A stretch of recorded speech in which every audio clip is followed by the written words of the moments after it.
Tapping అంశాన్ని తెలంగాణ రాజకీయాల్లో పెద్ద డ్రామాగా చిత్రీకరిస్తున్నారు. ఈ వ్యవహారాన్ని సీఎం రేవంత్ రెడ్డి, బీఆర్ఎస్ నేత హరీష్ రావు కలిసి ఆడుతున్న రాజకీయ నాటకంగా బీఆర్ఎస్ ఎమ్మెల్సీ కల్వకుంట్ల కవిత అభివర్ణించారు.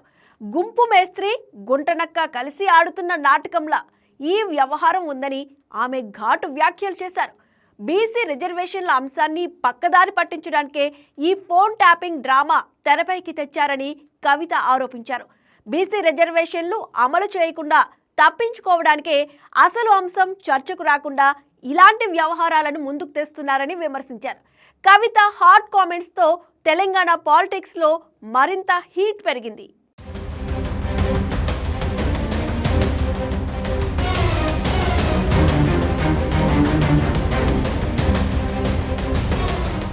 తెలంగాణ జాగృతి వ్యవస్థాపక అధ్యక్షురాలు కవిత కీలక వ్యాఖ్యలు చేస్తూ తెలంగాణ రాజకీయాల్లో మరోసారి వేడి పెంచారు. ముఖ్యంగా ఫోన్ ట్యాపింగ్ వ్యవహారం, బీసీ రిజర్వేషన్లు, బీఆర్ఎస్ నేతల పాత్రపై ఆమె చేసిన కామెంట్స్ ఇప్పుడు రాజకీయ వర్గాల్లో చర్చనీయాంశంగా మారాయి. రాష్ట్రంలో బీసీలకు న్యాయం చేయాల్సిన బాధ్యత ఉన్న ప్రభుత్వం ఆ అంశం నుంచి తప్పించుకునేందుకే కొత్త విషయాలను తెరపైకి తెస్తోందని తీవ్ర ఆరోపణలు చేశారు. బీసీ రిజర్వేషన్లపై స్పష్టమైన నిర్ణయం తీసుకోకుండా ప్రజల దృష్టిని మరల్చేందుకే ఫోన్ ట్యాపింగ్ వంటి అంశాలను ముందుకు తెస్తున్నారని విమర్శించారు. ఫోన్ ట్యాపింగ్ వ్యవహారం కూడా అలాంటి వ్యూహాల్లో భాగమేనని కవిత స్పష్టం చేశారు.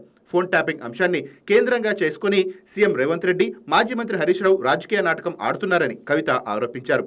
ప్రజల దృష్టి బీసీ రిజర్వేషన్లపై పడకుండా ఉండేందుకే ఈ వ్యవహారాన్ని పెద్దదిగా చూపిస్తున్నారని కామెంట్ చేశారు.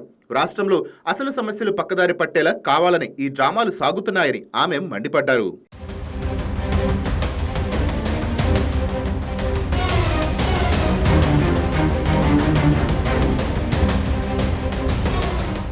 ఈ సందర్భంగా బీఆర్ఎస్ వర్కింగ్ ప్రెసిడెంట్ కేటీఆర్ పై కూడా కవిత ఘాటు సెటైర్లు వేశారు.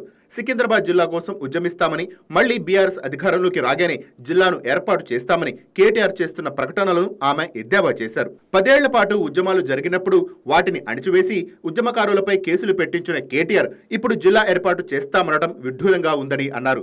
జిల్లాల పునర్విభజన జరిగిన సమయంలోనే సికింద్రాబాద్ను ప్రత్యేక జిల్లాగా ప్రకటించి ఉండాల్సిందని కవిత అన్నారు. అప్పట్లో అవకాశం ఉన్నప్పటికీ బీఆర్ఎస్ ప్రభుత్వం ఆ దిశగా చర్యలు తీసుకోలేదని విమర్శించారు. అంతేకాదు, ప్రొఫెసర్ జయశంకర్ పేరు మీద ఒక జిల్లాకు పేరు పెట్టాలని అప్పట్లో తాము డిమాండ్ చేసిన ఆ విజ్ఞప్తిని కూడా పట్టించుకోలేదని గుర్తు చేశారు. మళ్లీ ఇప్పుడు ఉద్యమాల పేరుతో ప్రకటనలు చేయటం ప్రజలను మభ్యపెట్టడానికేనా అంటూ కేటీఆర్ను ఉద్దేశించి కవిత ప్రశ్నించారు.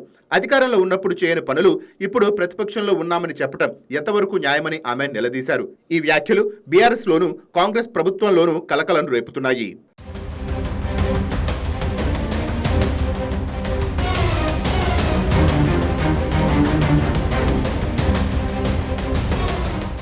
మరోవైపు తన రాజకీయ భవిష్యత్తుపై వస్తున్న ప్రచారాలపై కూడా కవిత స్పందించారు.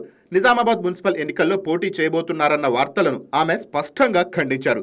తెలంగాణ జాగృతి ఇప్పటికీ పూర్తిస్థాయి రాజకీయ పార్టీగా అవతరించలేదని తెలిపారు. అందువల్ల తాను ప్రత్యక్షంగా ఎన్నికల్లో పోటీ చేసే ఆలోచన లేదని స్పష్టం చేశారు. అయితే తెలంగాణ ప్రయోజనాల కోసం పోరాడే వారికి తెలంగాణ జాగృతి అండగా నిలుస్తుందని కవిత వెల్లడించారు. అవసరమైతే జాగృతి మద్దతు స్వచ్ఛంద అభ్యర్థులను బరిలోకి దింపే అవకాశం ఉందన్న ఆమె వ్యాఖ్యలు రాజకీయంగా సంకేతాలిచ్చాయి. ఇది భవిష్యత్తులో తెలంగాణ జాగృతి రాజకీయ పాత్ర మరింత విస్తరించే సూచనగా రాజకీయ విశ్లేషకులు భావిస్తున్నారు. మొత్తానికి ముచ్చెర్ల సత్యనారాయణ జయంతి వేదికగా కవిత చేసిన వ్యాఖ్యలు తెలంగాణ రాజకీయాల్లో మరోసారి చర్చకు దారితీశాయి. ఫోన్ ట్యాంపింగ్ వ్యవహారాన్ని కేంద్రంగా చేసుకుని రేవంత్ రెడ్డి, హరీష్ రావుపై చేసిన తీవ్ర ఆరోపణలు, బీసీ రిజర్వేషన్ల అంశాన్ని బలంగా తెరపైకి తీసుకురావటం, కేటీఆర్ వ్యాఖ్యలపై చేసిన సెటైర్లు రాష్ట్ర రాజకీయ ఉష్ణోగ్రతను మరింతగా పెంచాయి. మరి ఈ విమర్శలకు కాంగ్రెస్ ప్రభుత్వం ఎలా స్పందిస్తుంది? బీఆర్ఎస్ నేతలు కవిత వ్యాఖ్యలకు కౌంటర్ ఇస్తారా? బీసీ రిజర్వేషన్లపై ప్రభుత్వం ఎలాంటి నిర్ణయం తీసుకుంటుంది అన్నది ఇప్పుడు తెలంగాణ రాజకీయాల్లో ఆసక్తికరంగా మారింది.